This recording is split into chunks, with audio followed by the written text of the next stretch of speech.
Bonsoir Ami Lama, aujourd'hui on va parler d'un papier paru sur JVC. Jeuxvideo.com s'essaie depuis déjà pas mal de temps à des billets d'opinion. J'estime que c'est une très bonne chose car ça permet d'y voir des avis un peu plus originaux, moins cliniques et soyons clairs avec plus de couilles.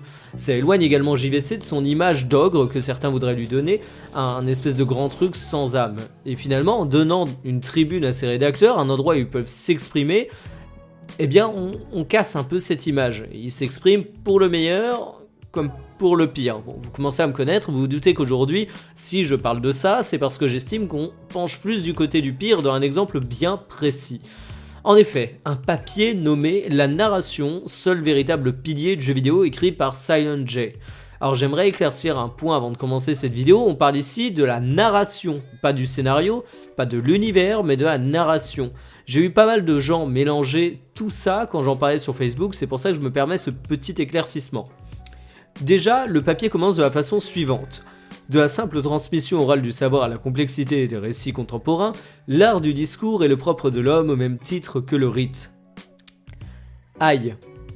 Je n'ai rien contre le côté un peu pompeux de la chose, c'est certes assez éloigné de ce que j'attendais en guise de premier mot d'une tribune au titre si engagé, mais je veux bien l'accepter. Ce qui me dérange davantage, c'est qu'on dirait une copie de philo médiocre d'un lycéen.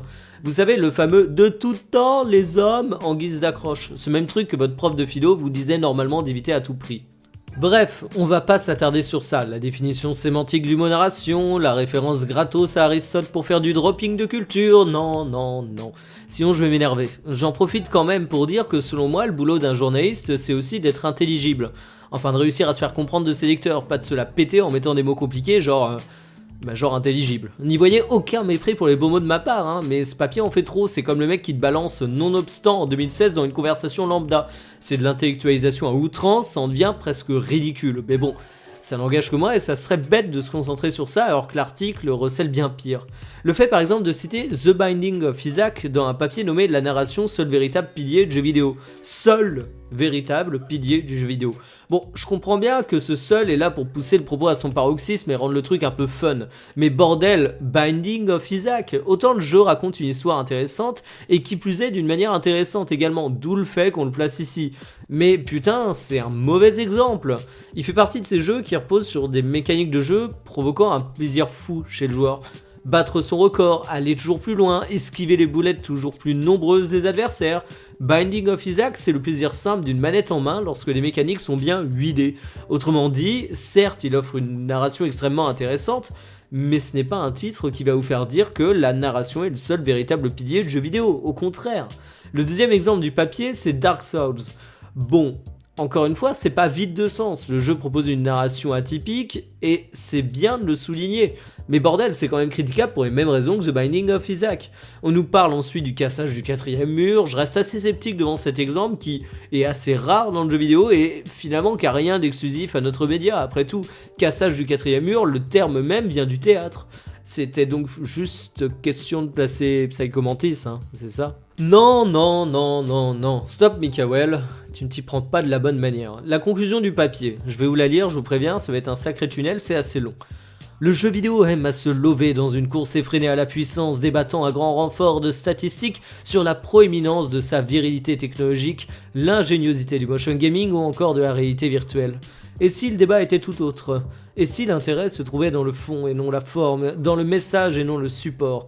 Lapidaire, linéaire ou fondé sur le choix, la narration prendra le pas sur les archétypes ancestraux ayant fait la gloire du 10e art.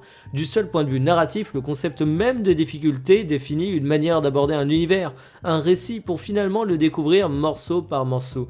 L'expérience narrative par le choix nous impose une vision personnelle de l'intrigue tandis que le monde ouvert quitte l'insipide pour rejoindre le sublime. En définitive, le seul et véritable pilier de jeu vidéo restera cette narration apte à nous toucher au-delà du simple wow effect, en dépit des avancées technologiques à venir. Alors oui, en dépit des avancées technologiques à venir, je suis d'accord, mais il n'y a pas que ça.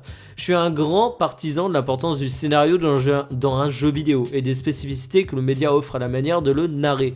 Mais là, non, quand on dit les archétypes ancestraux. Les archétypes ancestraux que cite l'auteur ne sont pas morts, d'ailleurs bon nombre de jeux marchent car ils exploitent des mécaniques plutôt old school. Que dire de la montée de l'e-sport, de la quête de performance, que dire de l'explosion de jeux multijoueurs. Il y a plusieurs jeux vidéo et ériger le modèle narratif comme finalité parfaite, c'est idiot. Certains jeux n'en ont rien à faire de leur narration, et ils sont pourtant excellents.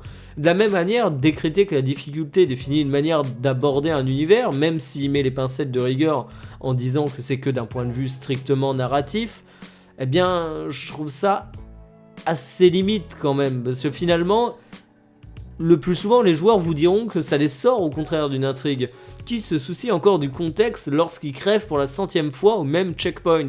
Est-ce que c'est ça qui va aider la narration dans le jeu vidéo? Je me plante peut-être, mais encore une fois, je suis assez sceptique. Écrire un bon papier sur la narration dans le jeu vidéo ne se limite pas à une sélection d'exemples, aussi intéressant soit-il, car je reconnais ça, l'auteur, il a une culture. Bon, ça c'est normal vu son poste, mais surtout il sait bien s'en servir. Et ça, ça se voit pas partout, faut quand même le dire. La narration dans le jeu vidéo, j'ai toujours vu comme perfectible. Les jeux m'ayant marqué en termes de narration, eh bien ils sont pas légion, et c'est malheureusement trop souvent un boulet que se traîne le jeu plus qu'autre chose. Le jeu vidéo a cependant une capacité à vous faire de vous un acteur passif d'un univers plus grand que le joueur. D'ailleurs, quel dommage qu'il soit si centré sur ce dernier, le joueur, lors de sa narration. Le fameux phénomène tuer le héros dans un MMO où finalement vous êtes des milliards de héros donc ça marche pas. Mais bref. Le jeu vidéo, ça vous permet de vous créer votre propre narration à travers du roleplay. Parce que c'est sûrement ça la vraie plus-value qu'offre une interactivité complète. D'ailleurs, je comprends pas pourquoi le papier n'en parle pas plus du roleplay. Regardez des mecs jouer à Atlas Life, par exemple, le mode Arma 3. Ici, pas question de quête ou de choix pour le roleplay, juste un gigantesque bac à sable parfaitement utilisé. Bref, non, la narration n'est pas le seul véritable pilier du jeu vidéo. Le gameplay ne découle pas de la narration découle du gameplay. Encore une fois, le papier pourrait être super intéressant parce que finalement, il met en avant des exemples qui sont vraiment à creuser. Mais ok, faire un titre provocateur ça peut être fun, ok, en plus ça rapporte du clic, on va pas se le cacher, mais quand tu construis une pyramide sur un biais aussi énorme qu'un titre foireux, eh bien forcément ça se casse la gueule et c'est bien dommage.